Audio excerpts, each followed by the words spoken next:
तो देखिए ये बैंक का अगला पार्ट हो जाएगा आपका। तो चलिए शुरू करते हैं कि बैंक का स्ट्रक्चर कैसा होता है। बैंक के आखिर बैंक को अच्छी तरह से समझ जाते हैं कि उसका स्ट्रक्चर में कैसे कैसे बैंक है। ठीक है, चलिए देखिए होता क्या है। मूल रूप से एक बैंक हो गया। बैंक के अंदर में क्या आएगा? आरबीआई। आरबीआई, ठीक है। ये तो मेन बैंक हो गया आपका। मेन बैंक के अंदर में दो आता है। कौन कौन आता है? एक आता है नॉन शेड्यूल बैंक। कौन सा? नॉन शेड्यूल बैंक आता है। ठीक है, नॉन शेड्यूल बैंक। दो स्ट्रक्चर है, ठीक है, स्ट्रक्चर बना लीजिएगा। Non schedule bank. एक और क्या आता है? एक आता है शेड्यूल बैंक। कौन सा आता है? Schedule schedule bank. एक आता है नॉन शेड्यूल बैंक और एक आता है शेड्यूल बैंक। देखिए शेड्यूल बैंक में दो टाइप होते हैं। कौन कौन होते हैं? एक होता है आपका कॉमर्शियल बैंक। कॉमर्शियल बैंक, ठीक है। दूसरा होता है आपका कोऑपरेटिव बैंक। नाम सुने होंगे, कोऑपरेटिव बैंक। नाम सुने ना। ये मेन स्ट्रक्चर हो जाता है। अब इसमें देखते हैं कि आपको ये कमर्शियल बैंक में कौन कौन से बैंक आता है। जो हम लोग के पास बैंक जो है ना, जैसे कि कह सकते हैं कि एसबीआई बैंक, स्टेट बैंक जो होता है ना, इसी में आता है। देखिए तो कमर्शियल बैंक में आप लिखिएगा कि private bank. Private private bank, ठीक है। जैसे कि विदेशी बैंक जिसको होते हैं प्राइवेट बैंक होते हैं, जैसे कि यस बैंक। यस बैंक जो होगा वो सब कौन सा होता है? प्राइवेट बैंक होता है, ठीक है। एग्जाम्पल में बता रहे हैं, ये सब एग्जाम्पल है। उसके बाद पब्लिक बैंक। कौन सा? पब्लिक पब्लिक बैंक आता है। दूसरा क्या आता है आपका? Foreigner bank. जो फॉरनर बैंक का मतलब क्या चाहिए कि जैसे कि विदेशी कंपनी द्वारा खोला गया एक बैंक होता है। जैसे कि कह सकते हैं कि अमेरिका का कोई बैंक है, भारत में खोल गया है। हम लोग का भी बैंक है आरबीआई, जैसे कि हम लोग का स्टेट बैंक है और एसबीआई बैंक है ना। तो वो क्या किया गया है, तो अमेरिका में या फिर रूस में या फिर अन्य कोई चाइना उना में ये सब बैंक खोला जाता है। उसी प्रकार वहां का भी बैंक क्या किया है, हम लोग में खोल दिया गया है। तो इसको क्या बोलेंगे? Foreign bank. कौन सा? Foreign bank. और एक और बैंक होता है जिसको बोलते हैं रूरल बैंक, आरआरबी बैंक। ये आरआरबी बैंक क्या होता है? आरआरबी बैंक का मतलब हो गया कि ये बड़ा बैंक के रिस्पॉन्स इथिन होता है, बड़ा बैंक के अंदर में आता है। कौन सा? बड़ा बैंक के अंदर में। जैसे कि आप सुने हैं ये बैंक किसका नाम? दक्षिण ग्रामीण बैंक। दक्षिण दक्षिण क्योंकि बिहार के दक्षिण में है ज्यादा, तो ज्यादा दिन तक ये ज्यादा क्या बोलते हैं, ज्यादा राज्य में ये बैंक नहीं होता है। कमी है, जैसे कि बिहार में है और यूपी में भी है और कौन स्टेट में हो सकता है। तो हमारे हमारे क्षेत्र में क्या है, हम दक्षिण बिहार में रहते हैं। तो दक्षिण बिहार का एक बैंक है जिसका नाम है दक्षिण ग्रामीण ग्रामीण बैंक, ठीक है। और ये बैंक जो होता है ना, तो ये कोई बड़ा बैंक, जैसे कि ये दक्षिण ग्रामीण बैंक है तो पीएनबी का अंडर में आता है, ठीक है। ये बैंक जो होता है आरआरबी बैंक जो होता है पीएनबी बैंक के अंडर में आता है, ठीक है। अब ध्यान देते हैं कि ये कॉर्पोरेटिव, और कॉर्पोरेटिव बैंक में कौन कराएगा? तो आपका अर्बन बैंक आएगा, ठीक है। अर्बन बैंक आएगा। कौन सा आएगा? रूरल बैंक आएगा। रूरल बैंक आता है। तो ये मेन स्ट्रक्चर हो गया। आरबीआई यहाँ होता है और शेड्यूल बैंक और नॉन शेड्यूल बैंक का शेड्यूल बैंक क्या होता है, फिर उसका कमर्शियल बैंक और कोऑपरेटिव बैंक होता है, ठीक है। ये आपका स्ट्रक्चर हो जाता है मेन आरबीआई का, कह सकते हैं कि बैंक का। अब हम समझते हैं कि इसमें जो बैंक हो गया, अब इसमें एनडीटीएल। एनडीटीएल क्या होगा, यहाँ पे लिख देते हैं एनडीटीएल। एनडीटीएल क्या होता है और बीआर क्या होता है। अब ये बैंक हो गया ना। अभी बैंक क्या करता है, इन सब चीजों को फॉलो करेगा। तो NDTL, BR, repo rate, reverse repo rate, reverse repo reverse repo rate, और क्या होता है एसडीएफ होता है और एमएसएफ होता है, ठीक है। ओपन मार्केट होता है, ठीक है। ओएम, ठीक है। अब इसको समझते हैं कि ये होता क्या है। चलिए देखिए, इसको मिटा देते हैं। एक सेकंड, इसको मिटा लेते हैं, ठीक है। अब ये सब जो बैंक है ना, ये पूरा देखिए, ये जो पूरा बैंक है, ये आरबीआई ले ले, ये सब पूरा जो बैंक हो गया आपका, तो ये पूरा बैंक इसी पैटर्न को फॉलो करता है। ये पूरे को फॉलो करेगा, इसके अंदर में ये सब आता है, ठीक है। समझे आप? चलिए इसको मिटा देते हैं। तो आप देखते हैं कि यहाँ पर कौन कौन सा है कि पीएनबी बैंक हो गया, स्टेट बैंक हो गया, तो इन लोगों का काम क्या होता है और कैसे वर्क करता है। और इसमें एक और चीज छूट गया ना, देखिए यहाँ पर एनडीटीएल, यहाँ पर एसएलआर और सीआरआर, ठीक है। ये आप समझते पहले हैं कि ये एनडीटीएल क्या होता है, ठीक है। देखिए एनडीटीएल का मतलब होता है एनडीटीएल, ठीक है। तो इसका इसका जो फुल फॉर्म है, फुल फॉर्म क्या करता है कि फुल फॉर्म का कहते हैं कि net demand and time liability,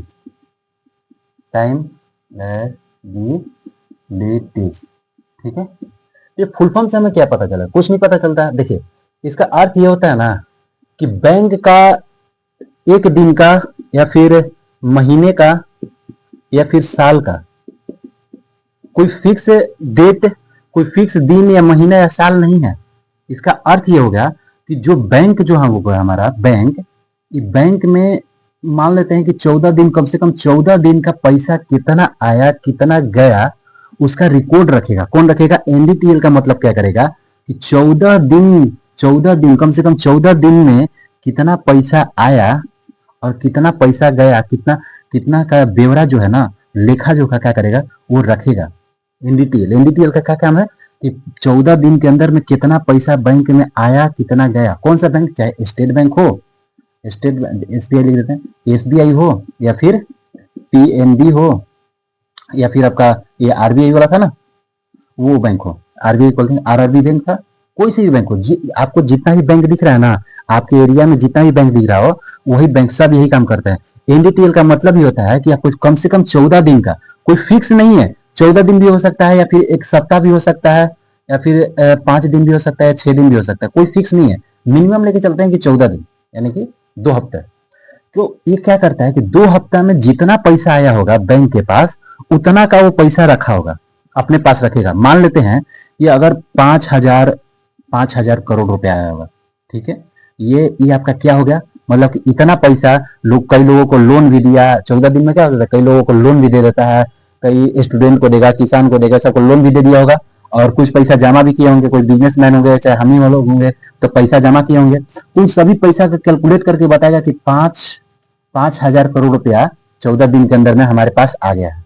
तो अब ये क्या करेगा कि इसी 5,000 करोड़ रुपया में से बैंक का, उसमें से क्या करेगा कि एसएलआर और सीआरआर के रूप में कुछ पैसा को रिजर्व कर देगा। देखिए कैसे, इसी 5,000 करोड़ रुपया है ना, इसी 5,000 करोड़ रुपया का कहता है आरबीआई कि एसएलआर जो है ना तो हमको 18% और सीआरआर जो है ना, यहाँ पे लिख देते हैं, 18%, ठीक है, और सीआरआर जो होगा वो 4.5% आपको रखना है। इसी 5,000 करोड़ रुपए में से आपको 18% और 4.5% निकाल लेना है, ठीक है। बाकी जितना पैसा बचेगा ना आपको बांट देना है।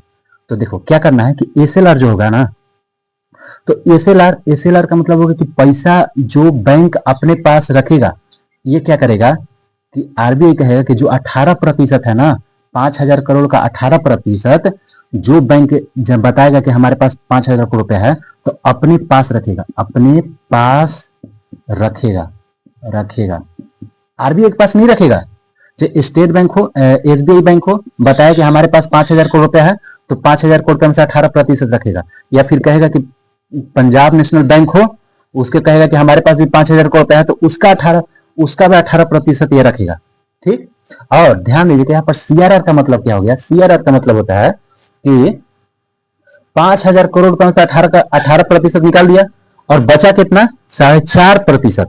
तो इसी 18.5% निकालने के बाद जो 4.5% होगा, ये 4.5% आरबीआई के पास रखेगा। कहां रखेगा? आरबीआई के पास रखेगा। 4.5%, 5,000 करोड़ रुपए में से 4.5% कहां रहेगा? आरबीआई के पास रखेगा,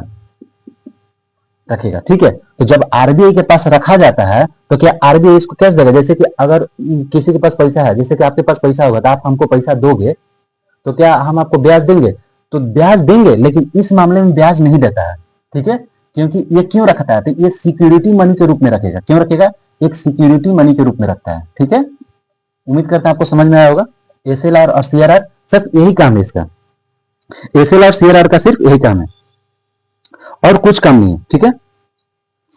तो अगर अगर बात करते हैं कि अब आप देखिए एसएलआर हो गया, सीआरआर हो गया, तो यहां तक आप समझ गए ना सीआरआर का और एसएलआर का क्या फॉर्मूला क्या होता है, इसका मेन काम क्या होता है, ठीक।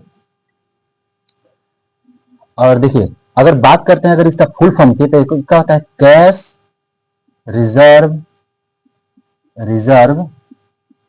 रेशियो, क्या होता है, कैश रिजर्व रेशियो होता है, ठीक है। और एसएलआर क्या होता है, स्टैंडिंग लायबिलिटी रेशियो, क्या होता है, स्टैंडिंग लायबिलिटीज रेशियो, ठीक है। तो सिंपल सा मतलब समझिए कि एनडीटीएल ये पूरा कितना, ये एनडीटीएल होगा ना, एनडीटीएल।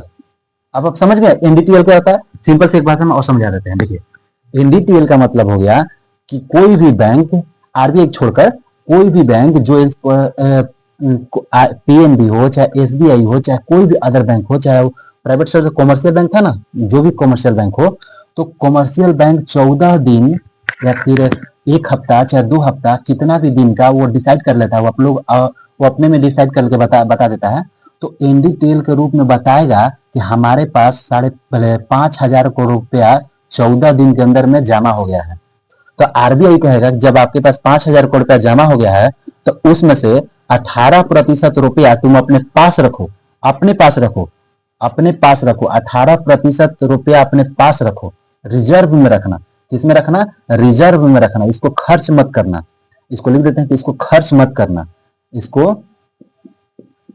इसको खर्च मत करना, बस अपने पास सुरक्षित रखो। और सीआरआर का मतलब होता है कि उसी 5,000 करोड़ रुपया में से 4.5% रुपया तुम हमारे पास रख दो। रिजर्व के मतलब रिजर्व सिक्योरिटी के रूप में ये दोनों पैसा रखा जाता है। बाकी जितना पैसा आपको बच जाएगा तो 18,422 मतलब कि 18,422 और बाकी जितना पैसा बचा आपके पास, ठीक है, आपके पास मतलब 78 समथिंग लमसम जो बच जाएगा उन सभी पैसा को यहाँ पे ले लेते हैं। आपको देखिए यहाँ पर मान लीजिए 78 रुपया जो बचा आपका 78%, इस 78% रुपया में से आप लोगों को लोन दो। लोन किसको दोगे, तो लोन देना सबसे पहले आपको किसानों को देना, लोन, ठीक है। दूसरे नंबर पर बिजनेसमैन को देना, किसको देना, बिजनेसमैन को देना। तीसरे नंबर पर क्या, महिलाओं को देना, महिला। चौथे नंबर पर किसको देना, तो चौथे नंबर पर लड़कों को देना, किसको, लड़कों को देना, ठीक है। मतलब कौन सा लड़का, स्टूडेंटों को देना, चाहे वो लड़का हो या फिर लड़की हो, स्टूडेंट को देना, ठीक है। तो और भी कुछ पैसा बच गया तो इन सबको लोन देगा, कुछ कहेगा कि कुछ कहीं पर कुछ एक्स्ट्रा लोन जो मांग रहे हैं उन लोग को भी दो। तो इसी 78 रुपया में से 78% में से आपको इतना खर्च करना है, ठीक है। और बाकी ये जो दोनों पैसा बच जाता है ना, इसको आप रिजर्व में रखते हैं, सुरक्षित रूप में रखा जाता है। उम्मीद करता है आपको समझ में आएगा। चलिए तो ये हो गया आपका एनडीटीएल का मतलब, एसएलआर और सीआरआर का मतलब समझ गए। अब समझा देते हैं कि ओपन मार्केट ऑपरेशन क्या होता है, ये वाला थोड़ा सा, ठीक है। इसको नहीं समझिएगा आप, इसको थोड़ा सा देर में समझिएगा क्योंकि ये सब करने के बाद आप समझिएगा, ठीक है। उसका समझाते हैं कि बीआर क्या होता है, आरआर क्या होता है। चलिए इसको मिटा दें। देखिए समझ अच्छे से, कोई भारी नहीं है, इकोनॉमिक्स कोई भारी नहीं है, बस समझने का है, ठीक है। देखिए समझाते हैं कि बीआर क्या होता है और ये आरआर क्या होता है।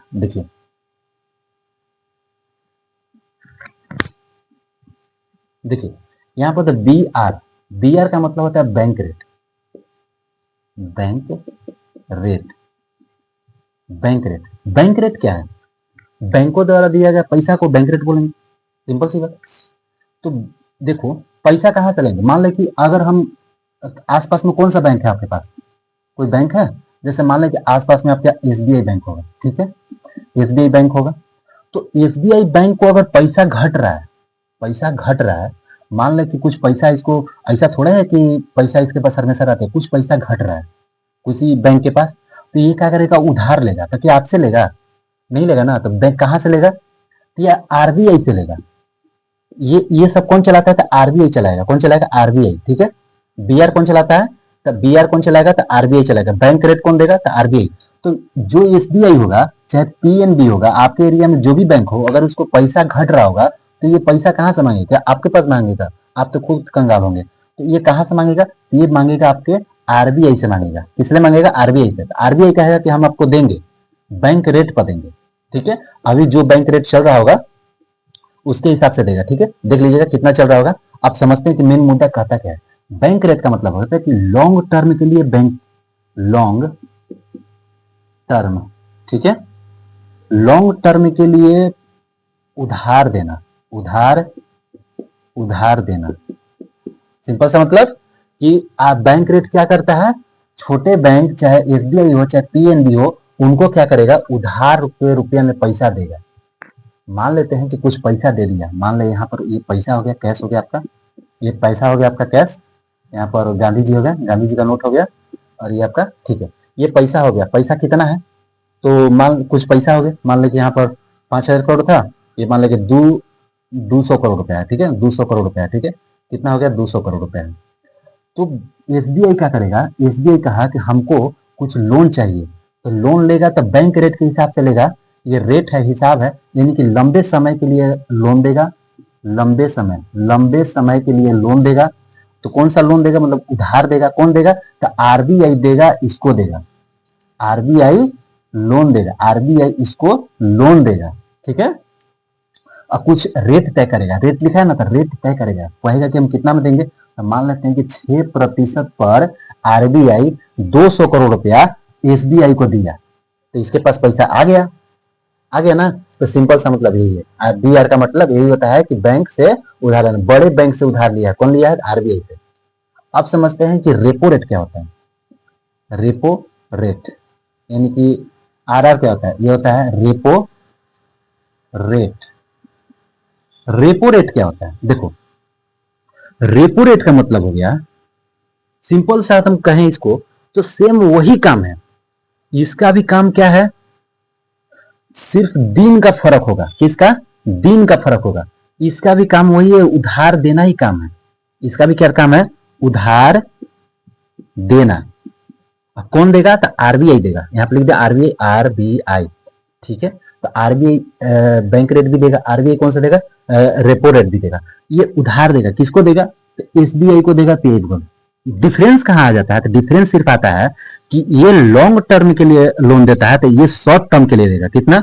शॉर्ट टर्म के लिए लोन देता है, मतलब कि कम समय के लिए, कम समय के लिए लोन देगा। कैसे देगा? उधार देगा, यानी कि लोन देगा। तो शॉर्ट टर्म कितना देगा? तो ये 1 दिन हो सकता है, 1 दिन मिनिमम, 1 दिन या फिर 3 दिन या फिर 7 दिन या फिर 14 दिन, ठीक है।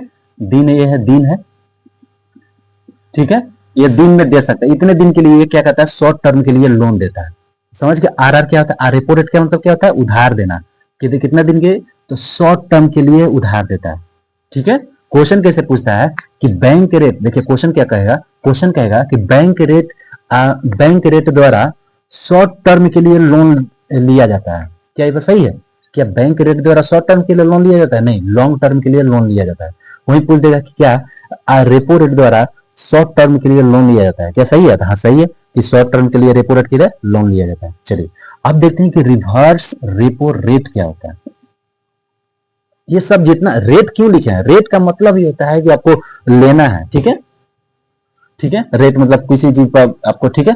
चलिए देखिए, रिवर्स इसका होता है रिवर्स रेपो रेट।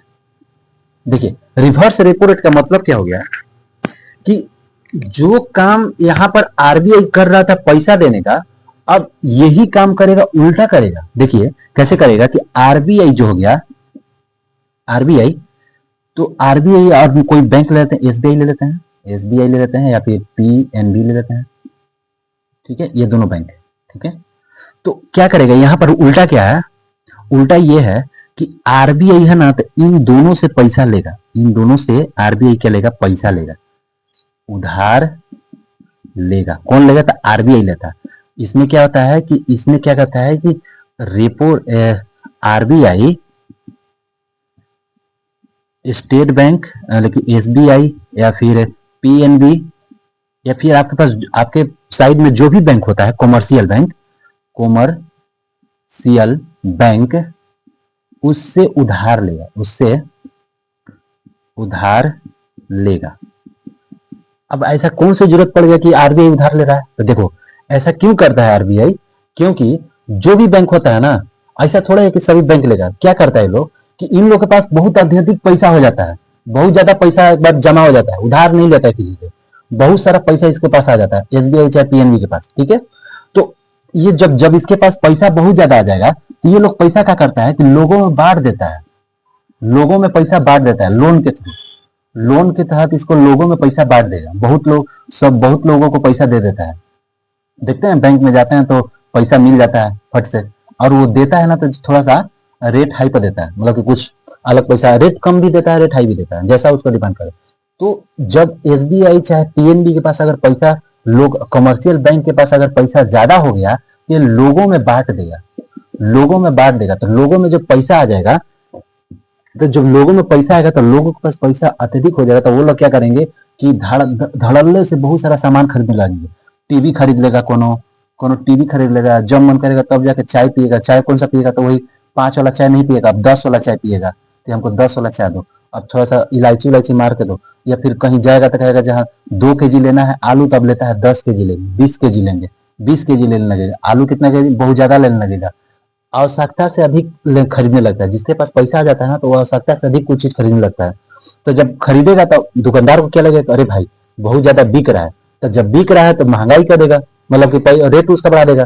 तो 20 रुपए, जब 20, मतलब कि आलू जो मिल रहा था 20 रुपए केजी, अब धड़ल्ले से बहुत सारा खरीदने लगा तो क्या कर देगा, वो करेगा 30 रुपए केजी, 30 रुपए केजी कर देगा। अब फिर देख रहा है कि फिर भी बिक रहा है तो कर देगा 40 रुपए केजी। तो महंगाई बढ़ गया, रेट अलुइया सब वही है, गोदामों में रख ले, बस ज्यादा बिक रहा है ना तो इसका दाम बढ़ा दिया, ठीक है। तो इसी को कंट्रोल करने के लिए, महंगाई को कंट्रोल करने के लिए कहता है कि तुम्हारे पास अगर आरबीआई कहता है कि कमर्शियल बैंक सुनो, तुम्हारे पास पैसा ज्यादा हो गया है तो तुम सबको बांट दे रहा है, एक काम करो तुम हमारे पास पैसा रख दो। कमर्शियल बैंक को कहेगा कि तुम हमारे पास पैसा रख दो, इसको हम बोलेंगे रिवर्स रेपो रेट। तुम हमारे पास पैसा रख दो, हम तुमको कुछ ब्याज देंगे, कहेंगे कुछ ब्याज ब्याज दे देंगे। तुम हमारे पास पैसा रखोगे ना तो हम कुछ तुमको ब्याज देंगे। तो ये आरबीआई क्या करता है कि आरबीआई कमर्शियल बैंक को ब्याज देगा, आरबीआई देगा।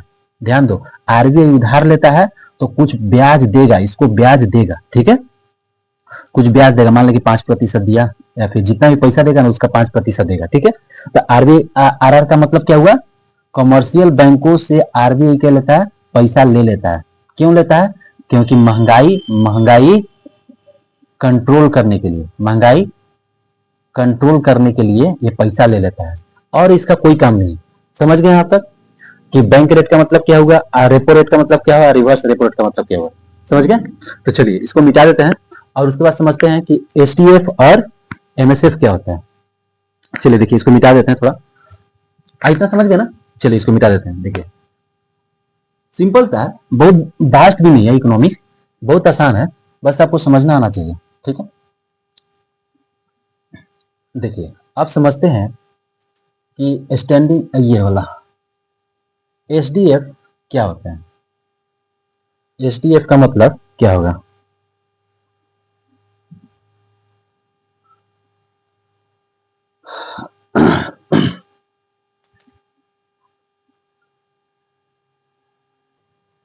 तो अब यहाँ क्या समझेंगे कि आपका रेपो रेट हो गया और रिवर्स रेपो हो गया, और एसडीएफ और एमएसएफ समझते हैं क्या रहेगा। एसडीएफ एसडीएफ का मतलब क्या होता है? देखिए एसडीएफ का मतलब होता है कि इसके अंतर्गत क्या करेगा ना कि एक रात के लिए, मतलब एक दिन एक रात के लिए क्या करेगा कि बैंक, जो बैंक होगा, कोई सा बैंक, चाहे पीएनबी हो या फिर पीएनबी हो, चाहे एसबीआई हो या फिर कोई और बैंक हो, ये लोग क्या करता है कि अपना पैसा एक दिन के लिए, मतलब कि ओवरनाइट के लिए, एक रात के लिए पैसा क्या करेगा ना कि आरबीआई के पास रख देगा। तो एसडीएफ का क्या काम होता है कि एसडीएफ का काम होता है कि इसके अंतर्गत, ठीक है, इसके अंतर्गत कोई भी कमर्शियल बैंक, मतलब कि कोई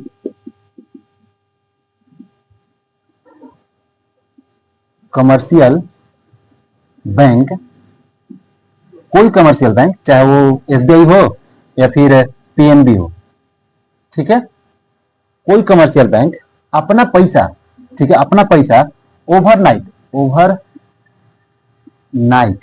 यानी कि एक दिन के लिए कह सकते हैं कि एक रात के लिए कह सकते हैं, एक रात के लिए आरबीआई के पास जमा कर देता है। किसके? आरबीआई के पास जमा कर देगा। इसका मतलब सिर्फ यही होता है ना कि इसको एक रात के लिए जमा कर देता है पैसा, ठीक है।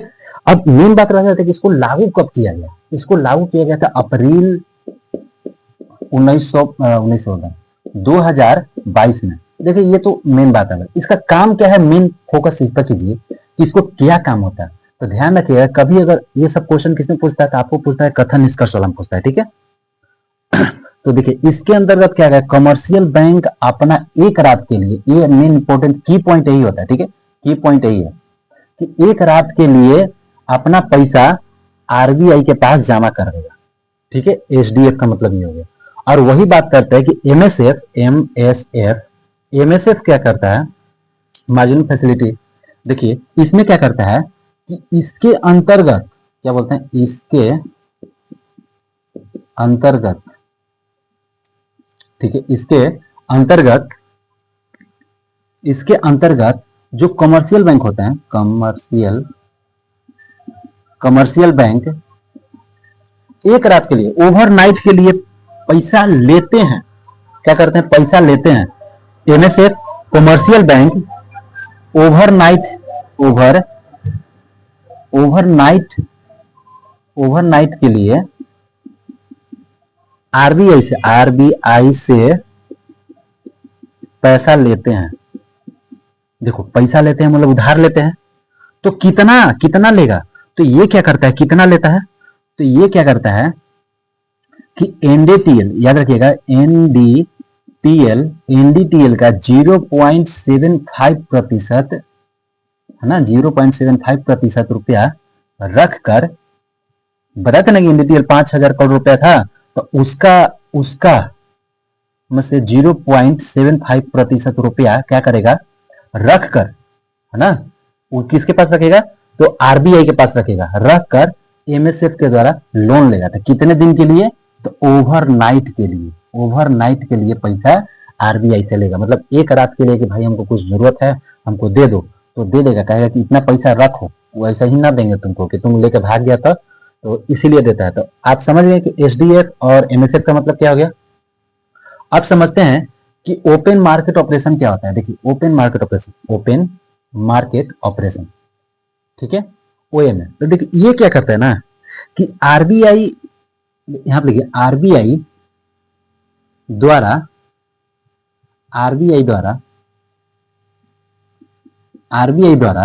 ठीक है, गवर्नमेंट सिक्योरिटी का मतलब होता है, आपको जब बॉन्ड बताएंगे ना, उसमें आपको बता देंगे गवर्नमेंट सिक्योरिटी का मतलब क्या होता है। आप सिंपल से समझिए कि कागज का पर्चा होता है, जिसे आप बॉन्ड समझते हैं। देखिए बॉन्ड का मतलब आप जैसे समझ जाइए कि जो लोग समझते होंगे कि बॉन्ड का मतलब क्या होता है, गवर्नमेंट सिक्योरिटी का मतलब क्या होता है, एक पेपर होता है, ठीक है, वो आपको बॉन्ड का मतलब समझा देंगे, एक पेपर हो, ठीक है।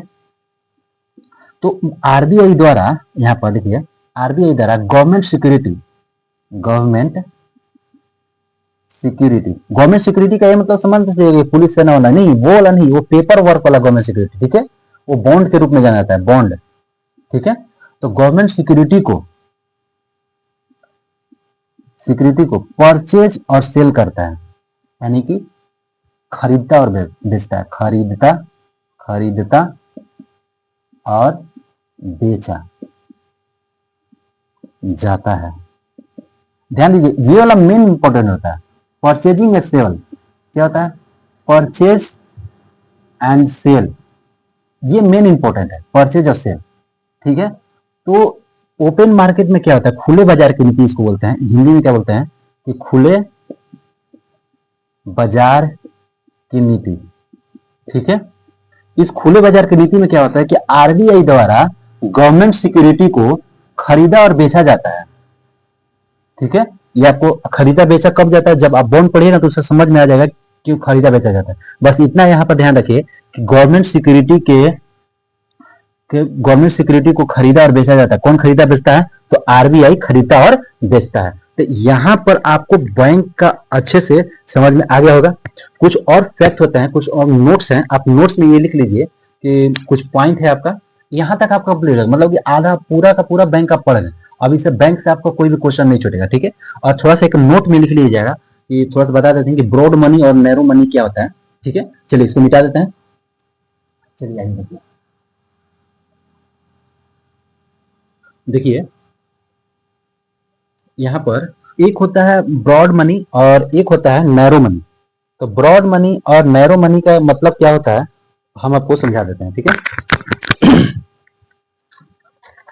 देखिए एक होता है N1, M1, ठीक है, ये नोट में लिखिएगा, नोट में करके यहाँ पर आप लिखिएगा नोट, ठीक है, कि M1 का मतलब क्या होता है और M2 का मतलब क्या होता है। देखिए पैसा, पैसा तो मेन इंपॉर्टेंट होता है। देखो पैसा अगर लोग कहते हैं पैसा किस में, तो करेंसी में, करेंसी में हो तो उसको जमा करेंगे, ठीक है।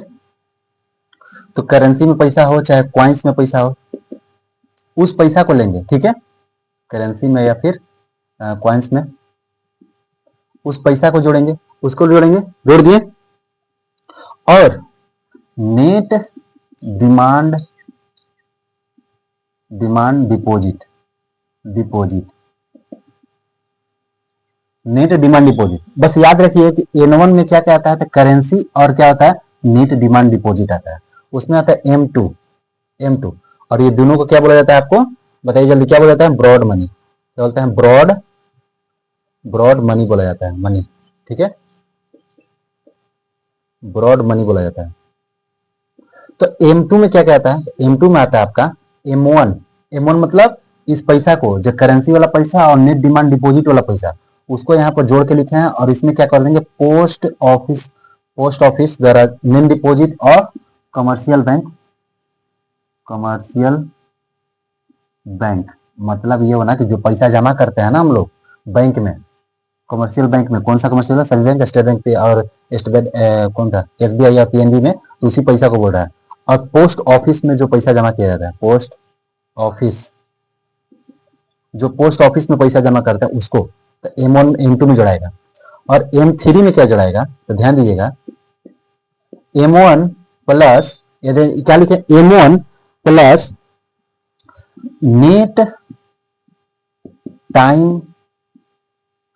नेट टाइम डिमांड डिपॉजिट, इस किस में आता है, तो M3 में आता है। और क्या आता है, M4 में क्या आएगा, तो M4 में आ जाता है M3 आ जाएगा, क्या आ जाएगा, M3 आ जाएगा। और total deposit of post office किसमें, अब M3 के बाद क्या लिखेंगे कि total deposit of post office में पैसा जमा किया जाता है ना उसको। अब देखिए इसको बोला जाता है ब्रॉड मनी, किसको बोला जाता है, ब्रॉड मनी। और ये ब्रॉड मनी, फिर ये नैरो मनी, पहले N फिर M, देखिए सॉरी यहाँ पर ध्यान दीजिएगा, इसको बोला जाता है M और N, हाँ ये वाला आता है नैरो मनी, इसको बोलते हैं नैरो मनी बोला जाता है, ठीक है। और इसको बोला जाता है ब्रॉड मनी, क्या होता है, ब्रॉड मनी। ध्यान दीजिएगा एक चीज और, कि सबसे ज्यादा लिक्विड कौन है, सबसे ज्यादा, तो M1 जो होता है, M1 जो होता है मोस्ट लिक्विड होता है, लिक्विड, ठीक है, मतलब कि सबसे ज्यादा तरलता कौन है, तो M1 होता है। और सबसे कम तरलता कौन है, तो कौन है, M4, कम तरलता, ठीक है। यहां तक आपका कंप्लीट हो गया, ठीक है। तो कह सकते हैं कि M1 यहाँ तक बैंक आपका समाप्त हो गया। बैंक से आपको यहाँ से क्वेश्चन नहीं पूछेगा। और बैंक के बाद आपके नेक्स्ट टॉपिक क्या पढ़ाता है, तो चौथा नंबर तो हो गया, 5वें नंबर आप क्या पढ़ेंगे, आपको चौथा नंबर ये हो गया बैंक। 5वें नंबर पर क्या है, तो 5वें नंबर पर है फिजिकल पॉलिसी है, जिसमें फिजिकल पॉलिसी में पढ़ाएंगे कि राजकोषीय नीति के बारे में पढ़ाएंगे, फिर उसमें बजट पढ़ा देंगे कि क्या क्या होता है। तो यहाँ तक आपका कंप्लीट हो गया, और इससे बाहर आपका नहीं पूछेगा, आप ध्यान दीजिएगा। चलिए ठीक है, थैंक यू।